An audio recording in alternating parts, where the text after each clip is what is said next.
এরপরে প্রশ্ন হলো, হিন্দু কোনো লোক থেকে টাকা ধার নেওয়া যাবে কিনা?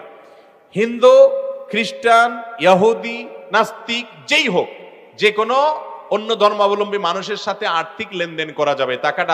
তাকে টাকা ধার দিতেও পারবেন, তার কাছ থেকে টাকা ধার নিতেও পারবেন। আমরা অনেকে মনে করি যে অমুসলিমদের সাথে বোধহয় গায়ে টাচ করলেও বোধহয় নাপাক হয়ে যায়। এগুলো আমাদের ভুল ধারণা। কোরআনে কারীমে আল্লাহ বলেছেন, লা ইয়ানহাকুমুল্লাহু আনিল্লাযীনা লাম ইউকাতিলুকুম ফিদ-দীন, যেই সমস্ত অমুসলিমরা তোমাদেরকে তোমাদের দেশবাড়ি থেকে বের করে দেয় নাই, তোমাদের বাসাবাড়ি থেকে, তোমাদের দেশ থেকে তোমাদেরকে বের করে দেয় নাই, ওয়ালাম ইউখরিজুকুম মিন দিয়ারিকুম,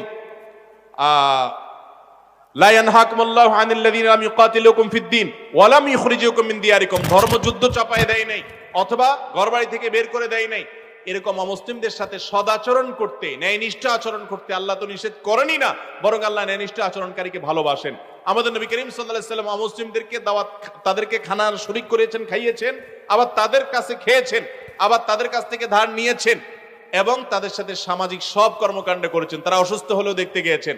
অতএব আমাদের আশপাশে অমুসলিম যারা আছে তাদের সাথে আমাদের এই ধরনের লেনদেন, কারবার করতে কোনো অসুবিধা নাই।